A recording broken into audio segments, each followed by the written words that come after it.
Hello, so in today's lesson we are looking at why did Elizabeth I fail in the Netherlands? We've got two learning objectives. We're going to try to understand why Elizabeth failed to free the Netherlands from Spanish control, and also to understand why Philip II of Spain decided to launch the Spanish Armada. Now, as always, you've got a worksheet there. Deadline's changed slightly this time. We'll have it on Tuesday the 14th of July, please, by 5 p.m. to give you enough time. And as always, any questions or feedback, gbrown@stopseyhighschool.co.uk. So we know Elizabeth had previously tried to force Spain out of the Netherlands indirectly. Now, what I mean by that is the fact that Elizabeth didn't want the Spanish army in the Netherlands, highlighted in green there, because you can see how close it was to England. She was nervous about the Catholic Spanish army being in the Netherlands and then just attacking England without warning. Protestant England. But she didn't want to directly attack Spain. She didn't want to send the English army over to the Netherlands to attack the Spanish army that was there. And the reason for that is because it would lead to war between the two countries. And Elizabeth didn't feel that she could win a war directly with Spain. And by 1584, her attempt to get other people to fight on her behalf that we looked at last lesson had failed. She realised that she would need to directly attack Spain with the English army. Now this lesson is going to look at why this failed and what were the consequences of this failure.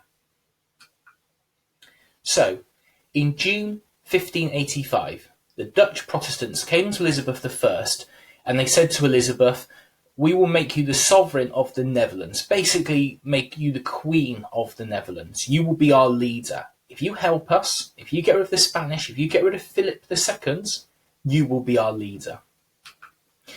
But Elizabeth was very reluctant. She refused his title. And Elizabeth knew if she accepted this offer, it would mean that she was replacing Philip II, who was essentially the leader or the king of the Netherlands.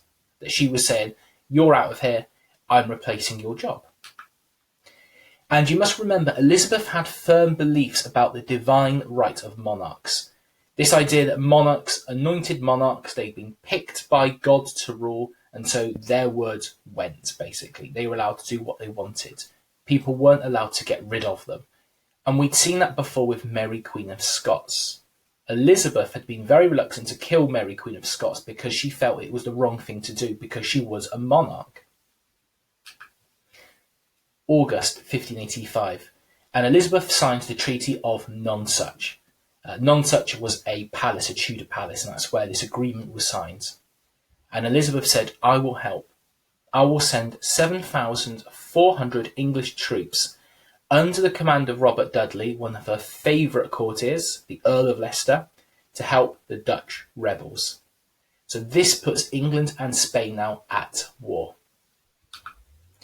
Now, Philip II was angry about this, as you can imagine, because he felt, well, hang on a minute, England have got no right to interfere. This has nothing to do with them. The Netherlands was owned by Spain. It was controlled by Spain. Why on earth are England now getting involved, sending an army over and helping the Dutch? October 1585. Elizabeth also said to Sir Francis Drake, if you remember him from previous lessons, she'd said, "Raid the New World again. Set sail, go over to those Spanish colonies, take their money, take their goods, disrupt them." And Elizabeth was hoping that the Spanish finances and resources would be disrupted here. And I guess that she must have been hoping that Philip would struggle to pay the Spanish army. That by taking Spanish goods, by disrupting Spanish trade, that actually Spain might have said, "We can't afford to pay our Spanish army in the Netherlands." Just like we'd seen before, if you remember, with the Spanish Fury, where Spain couldn't afford to pay troops in the Netherlands, and so they mutinied. However, this didn't really work. All this did was anger Philip II. And therefore, the year 1585 made Spanish-English relations dramatically increase in tension. Lots of things Elizabeth was doing that was directly provoking Philip II. And we're going to come back to that point later on. This is a key year for English-Spanish relations. Okay, so your first task, Explain why tension between the English and Spanish increased in the year 1585. What was going on? What was England doing? Try and bring that detail in there. What was signed? What did that mean? How many people were being sent over to the Netherlands by England? The information is there on the blue slides to help you. Pause the video here and then press play to continue. Okay, well, this campaign did not work for several reasons. The first one is Elizabeth didn't really commit. She didn't really send over everything that she could have done to the Netherlands to help. And she could have sent over more troops. If you think about it, 7,000, that's all she sent over. Well, think about what Spain were promising to send over with the plots against Elizabeth. And actually 7,000 isn't that many at all to do a decent job. She could have given them more resources to help them fight. And really, the Earl of Leicester never has a realistic chance of success. Now, why was this? Well, she wanted to negotiate with Spain. She wanted to actually talk things through. This was her last option fighting Spain. And she always hoped that she could negotiate more with them and actually not have to commit to fighting at all. So she holds back. Rather than fighting with everything she's got, she keeps trying to talk to Spain instead, even whilst she's fighting them. And the Dutch rebels, understandably, these Protestant Dutch rebels who were excited to have England as an ally, who felt that they could offer them a lot of power, well, they were really disappointed by Elizabeth. A lot of them felt, well, what's going on here? You're not sending over enough people. You're not sending over enough troops. Are you going to help us or not? Reason two is that Elizabeth and the Earl of Leicester both had different aims for the Netherlands. They both wanted different things. Now, Elizabeth wanted the Netherlands to return to how it had been governed in 1548. Now, by that I mean Spain would still own the Netherlands. The Netherlands would still be a part of the Spanish colony. Philip II would still be the leader. But the Netherlands would be allowed to rule and govern themselves. There'd be no Spanish interference there. They would have what we call autonomy, if you remember that keyword from before. They could do as they wanted, but they were still owned by Spain. Whereas the Earl of Leicester had completely different aims here. He said, no, we're going to get rid of Spanish control completely. The Netherlands will be independent. He wanted Philip II to have no ownership of the Netherlands at all. So Elizabeth wants the Netherlands to be controlled by Spain still, but no Spanish army in the Netherlands. Whereas the Earl of Leicester is basically saying, no, the Netherlands are going to be freed completely from Spain. Now, this was shown when in January 1586, Leicester accepts the title of Governor-General of the Netherlands on Elizabeth's behalf. So the Dutch Protestants basically say to Leicester, look, we'd like to make your queen the Governor-General of the Netherlands. And Leicester basically says, I think she'd like that. I accept on her behalf. Elizabeth is now the Governor-General of the Netherlands. And Elizabeth is furious when she finds out that Leicester has done this, because this suggests that she was getting rid of or deposing Philip II as leader of the Netherlands, which, as we know, was not her aim at all, and that sends a message to Philip II and makes him more aggravated as a result. There was also a lack of trust between the English and Dutch leaders. Now, the Dutch, as we've said, were angry at Elizabeth's lack of commitment to the cause. They felt Elizabeth could have helped their fight for freedom by giving more men and more resources. But the problems don't stop there. There were also some English leaders who defected to the Spanish. They basically said, I'm going to go and join the Spanish side here. They were traitors. And some notable case studies here. Roland York, an English leader, gave the Spanish Zutphen Fort. So Zutphen Fort, as you can see in the picture there on the screen, was basically a building that allowed the Dutch to fight more effectively. It's like a mini castle, I guess you could call it. And Roland York said to the Spanish, you can have this fort now. And Sir William Stanley had been made governor of the town of Deventer by the Earl of Leicester. And he gave this town to the Spanish, and he switched sides as well. He was a traitor. He basically said, Spanish, you can have this town. I'm going to join your side here. Now, this made it hard for the Dutch to fully trust Leicester because he'd put these people in charge and they turned out to be traitors. So we do see some conflict here as well.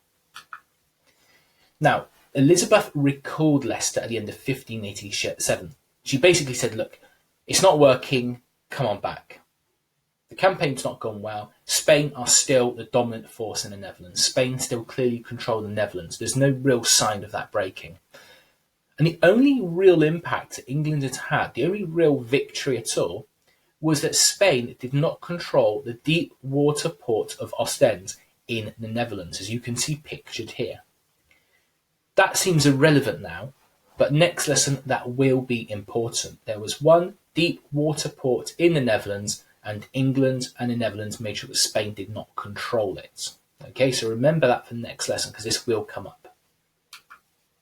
Okay, so task 2. Can you explain, please, why England's campaign in the Netherlands failed? Again, bringing that detail. Remember those 4 points there, 3 points, sorry. Why did it fail? Why did it not succeed? The yellow slides will help you. Pause the video and then press play to continue. So we said at the start of the lesson that 1585 was the year that tension really increased between England and Spain. And by October 1585, if you remember at the first part of this lesson in bold, we had said that tension had dramatically increased.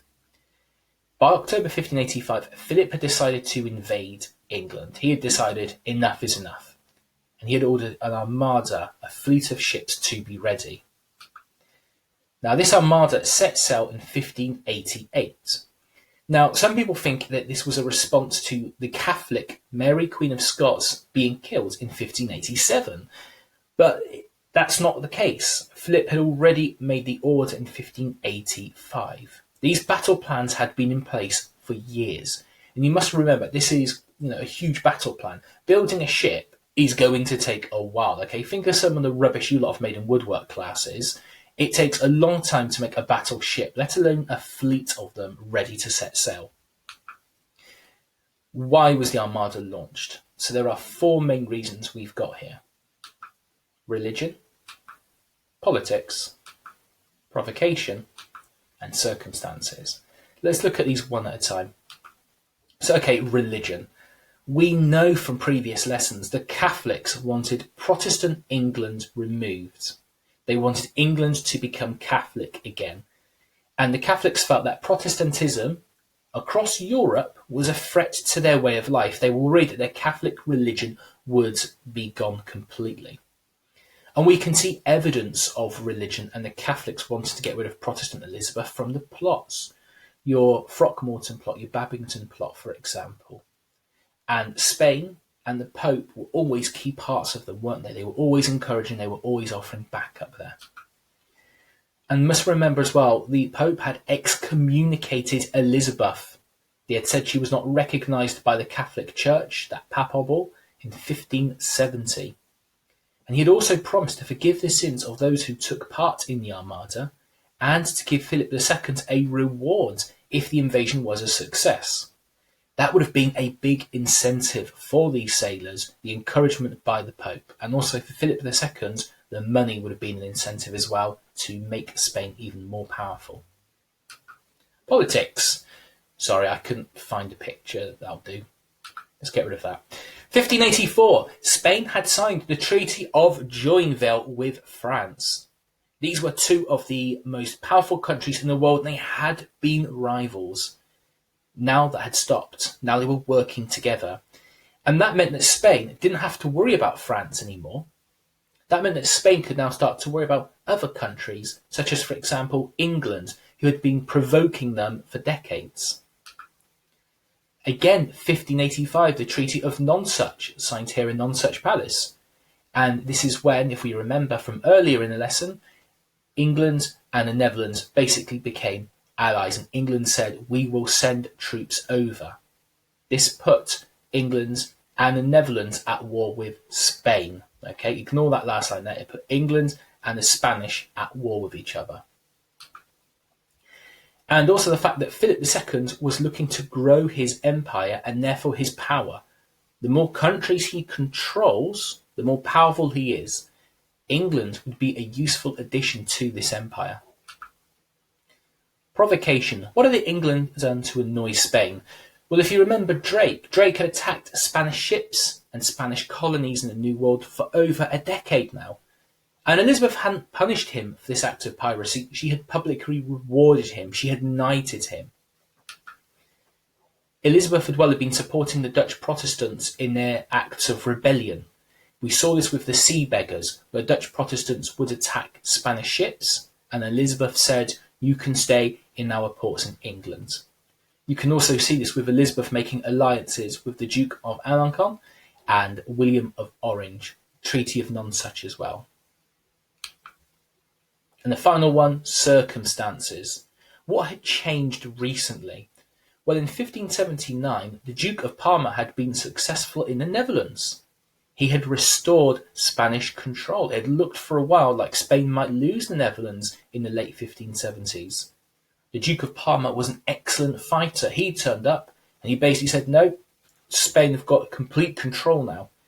And we can see that by the fact that France were unable to free the Netherlands and England were unable to free the Netherlands as well. In 1580, Spain had acquired Portugal. You can see it there in green on the map. That makes the empire larger. It makes it more powerful. And also the fact Elizabeth's actions. Elizabeth hesitated to invade Spain. She'd been hesitated to commit a full force. She hadn't sent all of her troops to the Netherlands to attack. This showed to Philip that England was weak and it could be attacked by Spain. Okay, Elizabeth hadn't sent all of her army over to the Netherlands. We've seen that in today's lesson. And that makes Philip think, and he thinks, okay, maybe England is not as strong as we thought. Maybe actually this is all they've got. So, task 3. Which of the 4 reasons looked at do you think was the main reason for Philip ordering the invasion of England in 1585? You've got religion, politics, provocation, circumstances. Can you pick one of those categories, just one, and explain why you think it was the main reason? Really back that answer up. The pink slides will help. Pause the video here, and then when you've completed that task, press play to end this lesson. Okay, and that is it for today. As always, thank you very much. Deadline for that work is Tuesday the 14th of July at 5 p.m. Any questions or feedback that you've got, gbrown@stopsleyhighschool.co.uk.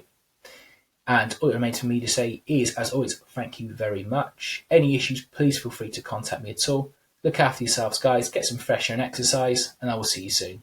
All the best. Take care. Bye-bye.